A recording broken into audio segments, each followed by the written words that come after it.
नमस्कार दोस्तों, आप सभी का स्वागत है इन्फिनिटी मैथ और रीजनिंग क्लासेस में। मैं दिलीप गरासिया।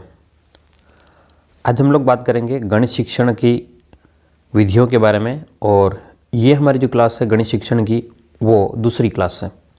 इससे पहले हमने एक क्लास देखी है और हमने देखा है कि गणित क्या है, और उसके बाद में गणित को किन किन लोगों ने क्या क्या परिभाषाएं दी है उसके बारे में हमने बात कर ली है, और मैं आपसे उम्मीद करता हूं कि आपने उस क्लास को ज़रूर देखा होगा।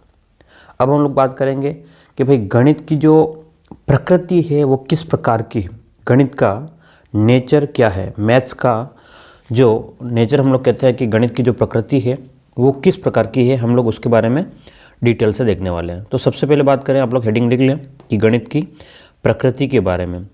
तो हम सभी जानते हैं कि गणित को हम लोग कहते हैं कि भाई गणनाओं का विषय है, यानी कि हम लोगों को इसमें गणना करनी पड़ेगी।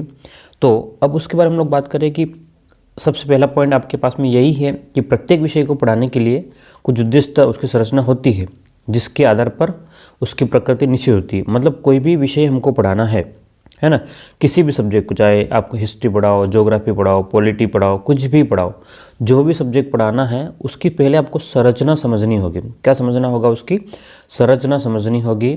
और अगर संरचना और प्रकृति जो है वो पहले से डिसाइड होती है कि भाई इसकी ये प्रकृति है, ये इस प्रकार की उसकी संरचना है। अगर गणित की बात करें, किसकी बात करें, तो गणित की बात करें तो अन्य विषयों की तुलना में क्या होता है कि इसकी जो प्रकृति जो है वो ज़्यादा मजबूत और शक्तिशाली है। ठीक है, गणित की संरचना जो है वो क्या है, मजबूत और शक्तिशाली है ना। मजबूत और शक्तिशाली का मतलब क्या है कि भाई ये क्या होता है कि मजबूत और शक्तिशाली का मतलब जैसे हम लोग घर बनाते हैं तो हमारा घर क्या होता है कि बोलते हैं कि भाई ये घर बहुत मजबूत है, या किसी चीज़ के बारे में हम लोग बात करते हैं कि ये बहुत मजबूत है, इसका मतलब क्या होगा कि वो बहुत शक्तिशाली है और लंबे टाइम तक टिक सकता है। तो गणित भी वैसा ही है। गणित जब से प्रकृति बनी है तब से ये विषय है वो स्थित है। ठीक है, और दूसरी बात क्या है कि ये जो है वो लंबे टाइम से चल रहा है और बहुत इंपॉर्टेंट है। हर एक सब्जेक्ट को पढ़ने के लिए सबसे ज़्यादा इंपॉर्टेंट अगर कोई सब्जेक्ट है तो वो है गणित। ठीक है, आगे हम लोग बात करें कि अगर हम लोग गणित की प्रकृति को समझना है ना, अगर हमें गणित की प्रकृति को समझना है तो हमें कुछ बिंदुओं को या कुछ पॉइंट्स को हमको ध्यान में रखना पड़ेगा, है ना। क्या कि भाई गणित की सबसे पहला पॉइंट क्या है कि गणित में संख्याएं, स्थान और दिशा का ज्ञान होता है। हम लोग सभी लोग जानते हैं गणित में किन बातों का ज्ञान होता है, संख्याओं का ज्ञान होता है, स्थान का ज्ञान होता है और दिशाओं का ज्ञान होता है। संख्याएं कौन सी? 1 से 9 संख्याएं होती है। फिर हमको गणित स्थान के बारे में बता देगी भाई कि किस जगह पर। आप बोलोगे स्थान का कैसे पता चला? हम तो ज्योग्राफी में पढ़ते हैं, लेकिन हम लोग कहते हैं अक्षांश और देशांश रखा है, तो उनको मापेगा कौन? तो उनको गणित से हम लोग नापते हैं। और उसके बाद में दिशा का पता रहता है हमें कि भाई किस दिशा में कौन सी जगह पर है या कौन सी जगह स्थित है। क्लियर है? तो हम बात करें कि गणित में संख्याएं, स्थान और दिशा का ज्ञान होता है। अगली बात करें, गणित अपनी भाषा है। क्या है? गणित की अपनी भाषा है जिसमें प्रत्यय, सूत्र, सिद्धांत और संकेत होते हैं। अब बोलोगे आप लोग कि भाई गणित में कौन से प्रत्यय होते हैं? ठीक है, तो गणित में भी काफ़ी चीज़ें जैसे अवकलन, समाकलन, है ना, कलन, कैलकुलस हम लोग जो बोलते हैं उनको बस ये प्रत्यय टाइप में ही होते हैं। इनके अपने नियम होते हैं, अपने सिद्धांत होते हैं। ठीक है, जैसे कि पाइथागोरस प्रमेय पढ़ी होगी आपने, या बोधायन प्रमेय पढ़ी होगी। ठीक है, आपने कभी वृत्त की परिभाषाएं पढ़ी होगी, या आपने त्रिज्या के बारे में देखा होगा कि भाई व्यास की आधी जो होती है वो कौन होता है? त्रिज्या होती है। तो ये सब चीज़ें कहाँ से पढ़ी है? गणित के अपने नियम है, अपने सिद्धांत है। क्लियर है? चलिए और आगे बात करें कि गणित के ज्ञान का जो आधार है ना उसको हम लोग कहते हैं ज्ञानेंद्रिया है। गणित के ज्ञान का आधार क्या है?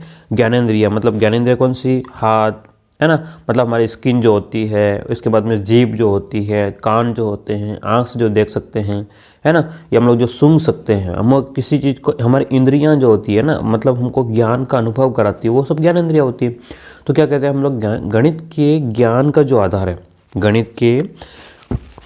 ज्ञान का जो आधार है वो क्या है? आपकी ज्ञानेंद्रियां। अगले पॉइंट की बात करें तो गणित में सब कुछ तर्कपूर्ण है। मतलब ऐसा नहीं कि हम लोग कि भाई हम लोग लॉजिक लगा दें भाई कि ऐसा ऐसा हुआ होगा, हम लोग अनुमान लगा दें, ऐसा नहीं है ना, ऐसा नहीं है। अनुमान से काम नहीं चलता है, अनुमान से गणित में काम बिल्कुल भी नहीं चलेगा। आपको हर बात में क्या होता है, एक तर्क देना, आपको एक लॉजिक देना पड़ेगा भाई कि ये इस कारण ऐसा है तो इस कारण से ये ऐसा हो जाएगा। ठीक है। तो यहाँ पर क्या है कि एक तार्किक विचारों का गणित है। अब मतलब इसीलिए हम लोग कहते हैं कि भाई ये रीजनिंग का गणित है, मानसिक योग्यता का गणित है। क्यों बोलते हैं? क्योंकि यहाँ से हमको एक नई बात सीखने को मिलती है। क्या? कि भाई गणित सब्जेक्ट एक ऐसा सब्जेक्ट है जिसमें क्या होता है कि एक तर्क इंसान कर सकता है, इसीलिए इसके तर्क वितर्क करने की क्षमता जो होती है वो क्या होती है, बढ़ जाती है। हम लोग कहते हैं क्यों बढ़ जाती है? क्योंकि गणित का सब्जेक्ट ऐसा ही है ना, इसलिए। चलिए अगली बात करें हम लोग कि गणित का ज्ञान क्रमबद्ध, तार्किक तथा अधिक स्पष्ट होता है। हम लोग गणित को स्पायरल नेचर भी कहते हैं। स्पायरल नेचर का मतलब जैसे आपने स्पायरल कॉपियाँ देखी होगी, वो जो होती है रिंग जो होती है वो लगातार क्या होती है, चलती रहती है। उसी प्रकार से क्या होता है, हम लोग गणित का ज्ञान जो है, गणित का ज्ञान क्या होता है, क्रमबद्ध, मतलब आपको स्पायरल तरीके से पढ़ना पड़ेगा। ऐसा नहीं कि आपने 10वीं में जाकर के गणित पढ़ी और आपको समझ में आ गया, ऐसा पॉसिबल नहीं है। समझ रहे बात को? कि अगर आपको गणित सीखनी है तो आपको छोटे लेवल से गणित सीखनी पड़ेगी। सबसे पहले क्या करना पड़ेगा आपको, सबसे छोटे लेवल से आपको गणित सीखनी पड़ेगी। भाई कि पहली क्लास में सीखी आपने कुछ जोड़ बाकी गुणा भाग, दूसरी क्लास में सीखा, फिर आप धीरे धीरे धीरे करके क्या करोगे, क्रमबद्ध तरीके से बढ़ोगे। कैसे बढ़ोगे? क्रमबद्ध तरीके से। उसके बाद में तार्किक और अधिक स्पष्ट होता है ना। इससे क्या होता है कि एक बार पढ़ने में ही लंबे समय तक समझ में आता है ना। मतलब क्यों? क्योंकि हम लोग तार्किक रूप से पढ़ रहे हैं ना इसको, इसलिए क्या होता है कि एक बार में ही अगर आपने पढ़ लिया तो वो लंबे टाइम तक क्या रहेगा, वो याद रहेगा, बिल्कुल याद रहेगा, है ना। अब आप बोलोगे सर हमको गणित तो याद ही नहीं रहता है ना, ये एक अलग मैटर है, ठीक है, ये आपका पर्सनल मैटर है।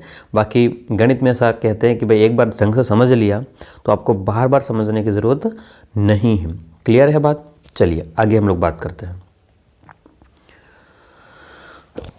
चलिए अब हम लोग बात करें कि गणित में सूत्र और सिद्धांत क्या होते हैं, सभी जगह एक जैसे होते हैं। अब ऐसा नहीं है कि भाई कि हमने राजस्थान में पढ़ा तो अलग है, यूपी में अलग है, एमपी में अलग है, कुछ और नियम पढ़ रहे हैं। भाषाएं अलग अलग हो सकती है, भाषाएं अलग अलग हो सकती है। सूत्र और सिद्धांत चाहे इंडिया में पढ़ो, चाहे अमेरिका में पढ़ो, चाहे ऑस्ट्रेलिया में पढ़ो, चाहे इंग्लैंड में पढ़ो, किसी भी देश में आप लोग क्या हो, किसी भी देश में अगर पढ़ोगे तो सूत्र और सिद्धांतों में कोई चेंज नहीं होगा, सभी जगह एक जैसे ही होंगे। हाँ, भाषा का परिवर्तन ज़रूर हो सकता है, लेकिन सूत्रों का और सिद्धांतों का कोई भी परिवर्तन कहीं पर भी किसी भी देश में बिल्कुल भी नहीं हो पाएगा या नहीं होगा।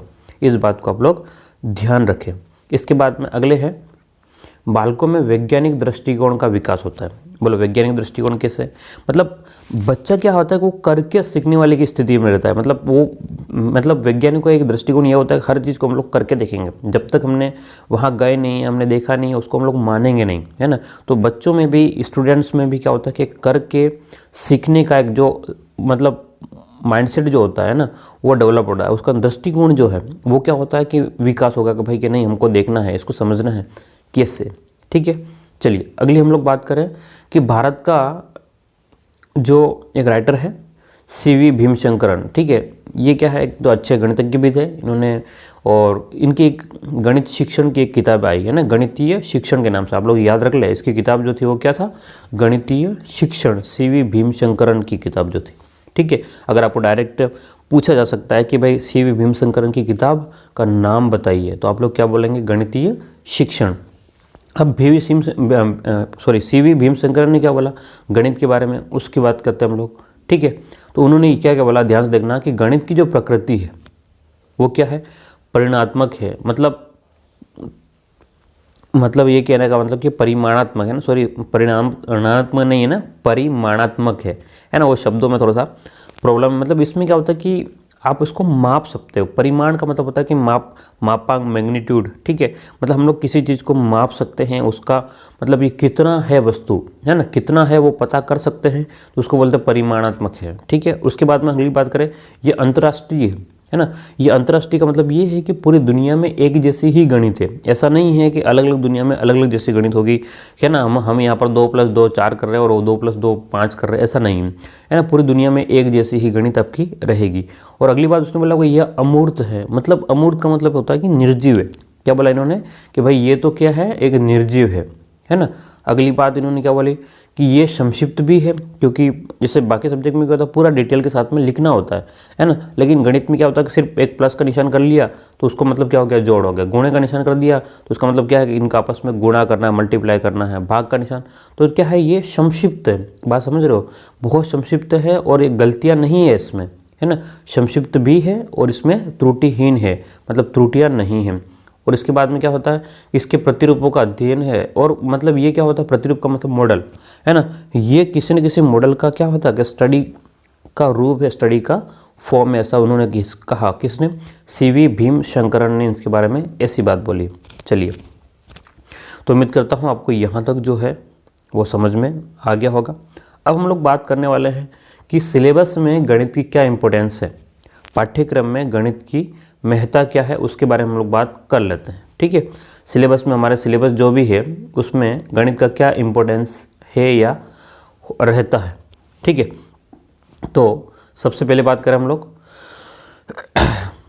कि पाठ्यक्रम में गणित की महत्ता, है ना, पाठ्यक्रम में गणितीय महत्ता, उसकी अगर हम लोग बात करें तो हमें देखना पड़ेगा। सबसे पहले थोड़ा सा इसको अपन स्क्रीन पे इधर लगा लेते हैं ताकि आपको दिखने में ठीक रहेगा।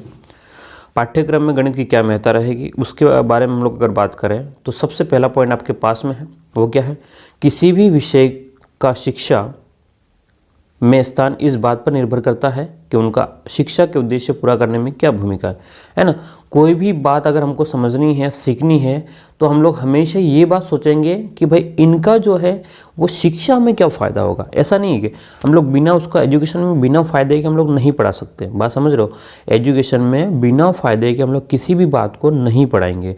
कहने का मतलब ये है कि अगर हम लोग किसी बात को या किसी भी विषय को अगर आपको पढ़ाया जाता है, उसका मतलब सिर्फ ये देखा जाता है, क्या देखा जाता है कि भाई शिक्षा में उसका स्थान क्या है, क्या उसका प्लेस है, क्या उसकी जगह है, भाई उसकी वैल्यू क्या है, क्यों पढ़ा जा रहा है। ऐसा नहीं कि फालतू में पढ़ा करके ना बात ठीक है कोर्स पूरा करा दिया। कोर्स का मतलब ये नहीं होता है, ठीक है, उसका उद्देश्य क्या है और उसकी क्या भूमिका है, वो बात बहुत ज़रूरी है। उसकी भूमिका को हमको समझना बहुत ज़रूरी है। ठीक है, अब हम लोग बात करें तो प्राचीन समय से ही गणित की बात करें तो प्राचीन समय से ही गणित शिक्षा के उद्देश्यों को पूरा करने में सहायक है, इसलिए अभी तक पढ़ाई जा रही है। अगर ये शिक्षा के उद्देश्य को पूरा नहीं कर पाता तो क्या पढ़ाई जाती? तो सीधी सी बात है, नहीं पढ़ाते लोग, लेकिन ये शिक्षा के उद्देश्य को पूरा कर सकता है और कर रहा है। इसी कारण से आज तक इसको क्या कर रहे हैं, पढ़ाया जा रहा है। ठीक है, अगले पॉइंट हम लोग देखते हैं। तो हमारे पास में क्या है कि स्कूली शिक्षा में कोठारी आयोग कब आया था? हमारे कोठारी आयोग जो आया था वो 1964 और 66 के ऊपर आया था। कब आया था? 1966 और 64 से 66 के बीच में आया था। मतलब इन्होंने जब एक समिति गठित हुई थी और उन्होंने क्या हुआ था कि कोठारी आयोग बनाया था। वो शिक्षा के ऊपर उन्होंने क्या किया था, अध्ययन किया था 66 से, मतलब 64 से लेकर के 66 तक, और उन्होंने 66 में अपनी एक रिपोर्ट पेश करी थी। इन्होंने रिपोर्ट में क्या बोला समझना, इन्होंने कोठारी आयोग ने अपनी रिपोर्ट में क्या बोला, इन्होंने ये बोला कक्षा 10वीं तक गणित शिक्षा अनिवार्यतः लागू करें। क्या बोला कि भाई 10वीं क्लास तक आपको गणित रखना ही है। किसने बोला? कोठारी आयोग ने बोला। ठीक है, तो अब आप ये मत सोचना अगर आपने किसी ने अगर गणित छोड़ दिया हो तो कि भाई यार हमको गणित पढ़नी पड़ रही। कोठारी आयोग ने मान लिया इस बात को कि भाई आपको क्या है कि क्लास 10 तक आपको मैथ जो है वो कंपलसरी करना है, मतलब करना ही है। अब अगर हम लोग आज की परिप्रेक्ष्य में बात करें तो हमारे CBSE में भी 2 नया पैटर्न चालू हो गया। कौन सा? एक तो स्टैंडर्ड गणित। कौन सी गणित? एक तो स्टैंडर्ड गणित, है ना, और दूसरा है एक स्टैंडर्ड गणित शुरू हो गई है और दूसरा है एक बेसिक गणित, है ना। कौन सा? एक तो स्टैंडर्ड है और दूसरा क्या है आपका बेसिक गणित है। कौन सी गणित है? बेसिक गणित। तो इनमें स्टैंडर्ड गणित और बेसिक गणित में क्या चीज़ें हैं, हम लोग अगर उसकी बात करें स्टैंडर्ड गणित और बेसिक गणित में क्या है, तो आप थोड़ा सा ध्यान में रख लेना कि भाई स्टैंडर्ड गणित ये होती है कि अगर जिसको 11वीं 12वीं में मैथ पढ़ना है, जिसको 11वीं 12वीं में अगर मैथ पढ़ना है तो वो स्टैंडर्ड गणित अपने चूज़ करेंगे। कौन सी क्लास में? 10वीं क्लास में अपना कौन सा गणित चूज़ करेंगे? स्टैंडर्ड गणित चूज़ करेंगे। और अगर जिसको मतलब मैथ नहीं पढ़ना है 11वीं 12वीं के बाद में, ठीक है, वो तो बाद में पढ़ना ही पड़ेगा, कुछ भी करो, क्योंकि एग्जाम देना तो फिर पढ़ना ही है। लेकिन अगर जिसको स्कूल में नहीं पढ़ना है 11वीं 12वीं में मैथ, तो वो लोग बेसिक गणित ले सकते हैं और नॉर्मली पास हो सकते हैं। ठीक है, अब उसके हम लोग आगे बात करें तो कुछ लोग क्या कहते हैं भाई शिक्षा जो है वो कहाँ तक होनी चाहिए, 8वीं क्लास तक वकालत करी, है ना, और उसके कारण भी उन्होंने दिए भाई कि नहीं आप एक काम करो, आप 8वीं तक ही लागू करो, है ना। उसकी क्या कारण है वो भी समझ लो, है ना, क्योंकि हो सकता है क्वेश्चन कहीं दे दे आपको और आपको कुछ परेशानी बढ़ जाए, है ना। तो उन्होंने क्या कारण दिया कि भाई पहला पॉइंट उन्होंने ये दिया कि क्रमिता विषय है। क्रमिता मतलब स्पाइरल नेचर है। क्रमिता विषय का मतलब कि भाई आपने अगर इधर नहीं पढ़ा है, मतलब पहली क्लास में नहीं पढ़ा तो आपको दूसरी क्लास में मैथ समझ में नहीं आएगी, अगर आपने दूसरी में नहीं पढ़ा तीसरी में समझ में नहीं आएगी, है ना। तो ये विषय जो है वो क्रमिता विषय है, मतलब क्रम से स्पाइरल से चल रहा है, सीक्वेंस में चल रहा है ना। और उन्होंने बोला कि भाई इसको सीखने के लिए ना तेज दिमाग चाहिए। लोगों का तर्क है ये। किसका तर्क है?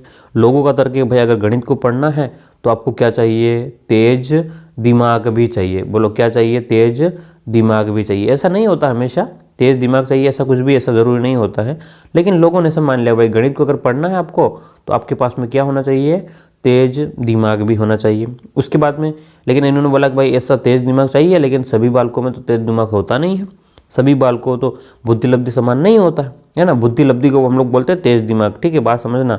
हम लोग तेज दिमाग बोलेंगे या बुद्धि लब्धि, सबकी बुद्धि लब्धि जो होती है ना, अगर आपने मनोविज्ञान में पढ़ा होगा तो सबकी बुद्धि लब्धि जो है वो एक जैसी नहीं होती। तो इन्होंने बोला कि सबकी बुद्धि लब्धि जो है वो समान तो होती नहीं है ना, मतलब ग्रास्पिंग पावर जो होता है, सीखने की जो क्षमता होती है वो तो समान होती नहीं है। तो आप सभी बच्चे गणित कैसे पढ़ सकते हैं 10वीं तक? तो उन्होंने बोला कि भाई 8वीं तक पढ़ेंगे, है ना। ये फाइनल नहीं है, बस इन्होंने अपने अपने रिकमेंड दिया है।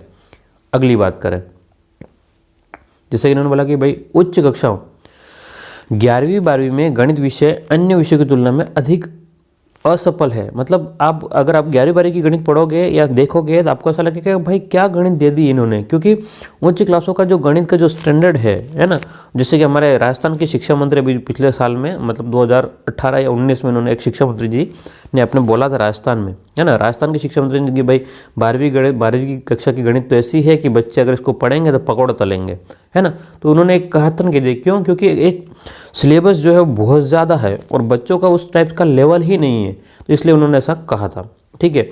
और अगली बात करें कि प्रत्येक छात्र इंजीनियर और तकनीशियन नहीं बन सकता है। मतलब अगर मैथ का जो लेवल, जिस लेवल से हम लोग पढ़ा रहे हैं, जो लेवल हमारा चल रहा है 11वीं 12वीं में, उससे तो ये लगता है कि भाई प्रत्येक छात्र को इंजीनियर बन जाना चाहिए, है ना, या प्रत्येक छात्रों को टेक्नीशियन बन जाना चाहिए, लेकिन ऐसा तो पॉसिबल नहीं है ना, सब नहीं बन सकते हैं, ठीक है। तो इस बात को भी ध्यान रखना पड़ेगा। तो इन्होंने अपने क्या हुआ कि अपने सुझाव दिए थे, ठीक है, किसके विरोध में? कि भाई कोठारी आयोग के विरोध में। भाई आप 10वीं तक ऐसा नहीं कर सकते हो, आप लोग कहाँ तक करो? 8वीं तक करो, ठीक है। अब हम लोग इस बात को देखने वाले हैं कि भाई गणित को कंपलसरी विषय बनाने की क्या कारण रहे हैं, है ना। वो तो उन्होंने अपनी अपनी बातें रखी है। वो क्या है? उन्होंने सिर्फ अपने सुझाव दिए कि भाई आप ऐसा नहीं कर सकते हो, आप ऐसा करो, आप ऐसा नहीं कर सकते हो, ऐसा करो। वो एक आयोग है, वो आयोग की अपनी रिपोर्ट होती है और उसके विरोध में भी कुछ बातें होती है। अब जैसे अभी हमारा नई शिक्षा नीति लागू हो गई तो कुछ लोग उसके पक्ष में बात करेंगे और कुछ लोग क्या होंगे? उसके विरोध में बात करेंगे। बात समझ में आई? ठीक है, तो ये हमको समझना पड़ेगा कि भाई चल क्या रहा है यहाँ पर, है ना। चलिए, तो गणित को अनिवार्य विषय बनाने के पीछे क्या कारण रहे हैं, क्या उद्देश्य रहे, हम लोग इसके बारे में बात करेंगे अभी। तो सबसे पहले हम लोग बात कर लेते हैं कि आधुनिक युग से सभ्यता का आधार जो है वो क्या है? गणित ही है। मतलब हम लोग बात करें कि पूरी दुनिया जब से बनी है, क्या कह रहे हैं कि पूरी दुनिया जब से बनी है तब से क्या है कि भाई सभ्यता की, कोई भी सभ्यता रही, चाहे सिंधु सभ्यता रही है, चाहे मेसोपोटामिया रही है, चाहे चीन की सभ्यता रही है, भारत की सभ्यता रही है ना, मिस्र की सभ्यता रही है, चाहे किसी भी देश की सभ्यता रही हो, लेकिन उनका जो आधार है ना वो कौन है? वो तो गणित ही है। उनका आधार कौन है? केवल और केवल गणित है। इसके अलावा और कोई आधार नहीं हो सकता है। अगली बात, भाई दैनिक जीवन में सबसे ज़्यादा उपयोग जो होता है वो कौन होता है? गणित होता है। अगली बात क्या है? हमारे दैनिक जीवन में सबसे ज़्यादा उपयोग कौन होता है? तो गणित ही होता है। ये बात भी आपको ध्यान में रखनी पड़ेगी, है ना। बात समझ में आ रही है? क्या रखना पड़ेगा? हमारे दैनिक जीवन में जो उपयोग हो रहा है ना, वो भी सबसे ज़्यादा कौन यूज़ हो रहा है? गणित ही उपयोग होता है ना। चलिए अगली हम लोग बात कर लें तो गणित के दैनिक जीवन में क्या है? सर्वाधिक उपयोग हो गया, ठीक है। बालक के जीविकापार्जन में सहायक तथा ज्ञान वृद्धि में करता है, ठीक है। मतलब अगर आप कोई बच्चा जो है वो रोजगार कमाना चाहता है ना, तो सबसे बेस्ट ऑप्शन जो है वो क्या है? गणित है। मतलब ये आपका पैसे कमाने के लिए बहुत सहायक है। जैसे कि हम लोग आर्ट्स के बाकी सब्जेक्ट देखते हैं, समझना बात को, जो मैंने प्रैक्टिकल लाइफ में महसूस किया है ना। जैसे कि मैं एक स्कूल में पढ़ाता था पहले, 4 साल पहले मैं, ठीक है। तो वहाँ पर सबसे पहले जब मैंने पढ़ाने गया, सुनना, तो मैं बहुत ही कम सैलरी में पढ़ाने गया। बहुत कम सैलरी, मतलब कि 10,000 के आसपास की सैलरी थी, ठीक है। बात समझना, मेरे 2 पीरियड के लिए 10,000 के आसपास सैलरी थी। और मेरे से पहले जिन लोगों ने पढ़ाया था वहाँ पर, मेरे से पहले का मतलब कि जो हिंदी पढ़ा रहे थे और कोई सब्जेक्ट पढ़ा रहे थे, कोई ऐसे सामाजिक पढ़ा रहे थे, है ना। तो बात को समझना, मैं किसी का विरोध नहीं कर रहा हूँ, किसी की बुराई नहीं कर रहा हूँ, लेकिन एक्सपीरियंस से बता रहा हूँ कि क्या चीज़ है इसमें, है ना। तो वो लोग जब पढ़ रहे थे या वो लोग पढ़ा रहे थे तो उनकी सैलरी जो है वो मेरे से ज़्यादा थी। मेरे से ज़्यादा का मतलब हो सकता है 20,000 के आसपास थी। लेकिन जैसे ही 1 साल भर के बाद में या 1.5 साल के बाद में मेरी जो सैलरी थी उनसे ज़्यादा हो गई। बात समझना कि मेरी जो सैलरी थी वो उनसे भी ज़्यादा हो गई। मतलब मैं 25 के आसपास में मतलब पहुंच गया। बात समझना 2 साल के अंदर, जबकि वो लोग पीछे रह गए। जबकि वो कितने सालों से पढ़ा रहे थे, 5-5 सालों से, 10-10 सालों से पढ़ा रहे थे। तो बात ये है कि ये क्या है, आपको जीविकोपार्जन में बहुत सहायक होता है ना। मतलब मैं पहले का एक्सपीरियंस बता रहा हूँ कि भाई आज की तारीख में क्या है, सैलरी क्या नहीं है। मैं किसी का विरोध नहीं कर रहा हूँ, आप लोग इस बात को ना माने, है ना। इस बात को समझने के लिए ही एक्सप्लेन कर रहा हूँ, क्योंकि मैं किसी और का एग्जाम्पल लेने से बेहतर है कि मैं मेरा ही एग्जाम्पल दे दूँ ताकि कोई बुरा ना माने, ठीक है। तो आप लोग इस चीज़ को समझें कि भाई ये इसका मतलब ये नहीं कि बाकी सब्जेक्ट खराब है, बाकी सब्जेक्ट भी अच्छे हैं, लेकिन ज़्यादा अवसर कहाँ मिलेंगे, तो ज़्यादा अवसर जो है वो गणित में ज़्यादा मिलते हैं। बात ये है, ठीक है। चलो, और उसके बाद में क्या होता है, आपका दिमाग जो है वो तो बढ़ता ही है, ये बात तो सभी लोग मानते हैं और जानते भी हैं। चलिए हम लोग अगली बात करते हैं। तो गणित के अध्ययन से बालकों में क्या क्या चीज़ों में सुधार होता है या क्या क्या परिवर्तन होता है, ठीक है। गणित के अध्ययन से बालकों में क्या क्या सुधार होता है और क्या क्या परिवर्तन होता है, वो सबसे पहली बात आता है कि बौद्धिक मूल्य। सबसे पहली बात क्या है, आपका बालकों में बौद्धिक मूल्यों का विकास होता है। बालकों में बौद्धिक मूल्यों का क्या होता है, विकास होता है। बौद्धिक मूल्य का मतलब क्या होगा कि भाई बौद्धिक विकास हेतु गणितीय शिक्षण आवश्यक है। मतलब दिमाग का जो विकास है वो गणित से ज़्यादा होता है। चलो अगली बात करें हम लोग कि प्रत्येक समस्या को हल करने के लिए बालक रचनात्मक तरीके से देखता है कि भाई ये किस स्टेप बाय स्टेप में इस प्रॉब्लम को सोल्व करूँगा, है ना। अपनी लाइफ में भी जो भी प्रॉब्लम आएगी उसको वो सोल्व करने की पूरी कोशिश करेगा और रचनात्मक और सृजनात्मक तरीके से सोल्व करेगा, ठीक है। और उससे क्या हो जाएगा, उसकी मानसिक शक्तियाँ जो है वो क्या होता है कि मजबूत हो जाएगी, डेवलप्ड हो जाएगी, है ना। मतलब साइंस का जो बच्चा रहेगा, मैथ में जो रहेगा ना, वो उसको ये मानता है कि भाई वो प्रॉब्लम को, किसी भी प्रकार की प्रॉब्लम को सोल्व कर सकता है। इसी कारण से जो हमारे आर्मी, डिफेंस वगैरह में क्या होता है कि जो मैथ में जो होते हैं उनको डायरेक्ट रिक्रूटमेंट होता है, जिनका अच्छा परसेंटेज होता है, उनके बिना एग्ज़ाम के उनको वहाँ पर ले लिया जाता है। इसके पीछे क्या कारण है, सिर्फ यही कारण है और कोई कारण नहीं है, ठीक है। बात को समझना है इसको। तो हम लोग बात करते हैं कि भाई इससे क्या इससे क्या होता है कि मानसिक शक्तियों का क्या होता है, विकास होता है। क्लियर है बात। चलिए हम लोग आगे और बात करें तो देखते हैं हम लोग कि गणित अध्ययन से निरीक्षण शक्ति, गणित अध्ययन से आपकी जो निरीक्षण की शक्ति जो है, उसके बाद में तर्क शक्ति हमने बात कर ली है। इसके बाद में इसकी मेमोरी जो है ना, ऐसा मानते हैं कि भाई मैथ वालों की मेमोरी भी क्या होती है, बहुत अच्छी होती है। उसके बाद में उनकी एकाग्रता यानी कंसंट्रेशन वो भी क्या होता है, बहुत अच्छा होता है। साथ में ये क्या होता है कि कठिन परिश्रम करने के लिए भी क्या होते हैं कि अग्रसर रहते हैं, तैयार रहते हैं। बाकी लोगों की तुलना में मैथ वाले जितना हार्डवर्क कर सकते हैं, बाकी सब्जेक्ट वालों का माना जाता है कि ये लोग इतना पढ़ने के लिए हार्डवर्क नहीं कर सकते। बाकी लोगों में बाकी काम में कर सकते हैं, लेकिन पढ़ने के लिए इतनी मेहनत नहीं कर पाते जितनी की, है ना, जितनी की मैथ वाले करते हैं, ये माना गया, ठीक है। इसके बाद में गणित में दिमाग के लिए ठीक उसी प्रकार जैसे कि किसी औजार में तीक्ष्ण करने में पत्थर, मतलब ये बात ये है कि हम लोग किसी पत्थर को तेज करना है, ठीक है। मतलब किसी भी औजार को हमको तेज करना है तो क्या होता है, मतलब उसमें धार कौन दे सकता है, तो वो पत्थर जो होता है ना, वो एक मतलब मशीन के ऊपर पत्थर लगा रहता है और वो क्या करता है, धार तेज करता है। क्या करता है वो धार, किसी भी हमारे पास में जो भी औजार होगा उसकी धार को तेज करने के लिए कौन यूज़ करेगा, तो वो पत्थर जो होता है ना, वही है गणित। गणित क्या होता है, हमारे दिमाग के धार को क्या करेंगे, तेज करता है। क्लियर है। तो उम्मीद करता हूँ आपको यहाँ तक समझ में आ गया होगा, है ना। अब हम लोग अगली क्लास में हम लोग देखने वाले हैं, अगली क्लास में क्या देखने वाले हैं, हमारे व्यवहारिक मूल्यों के बारे में हम लोग अगली क्लास से देखने वाले हैं। उम्मीद करता हूँ आपको यहाँ तक समझ में आ चुका होगा, क्योंकि अभी हमारे पास में क्या थोड़ा सा टाइम कम है, क्योंकि काफ़ी चीज़ें हमको बतानी है, इसलिए आप ध्यान से इसको समझे, है ना। और व्यवहारिक मूल्य जो है ना, क्या व्यवहारिक मूल्य जो है वो हम लोग यहाँ से हम लोग हमारी अगली क्लास में देखने वाले हैं व्यवहारिक मूल्य से। तो आप लोग इस क्लास को ज़रूर देखें और साथ में क्या करें, अपने नोट्स भी बना लें, ठीक है। और अपने दोस्तों के साथ में अगर शेयर करना हो तो शेयर कीजिए, आपकी मर्ज़ी है, ठीक है। फिर मिलते हैं अगली क्लास में। Thank you.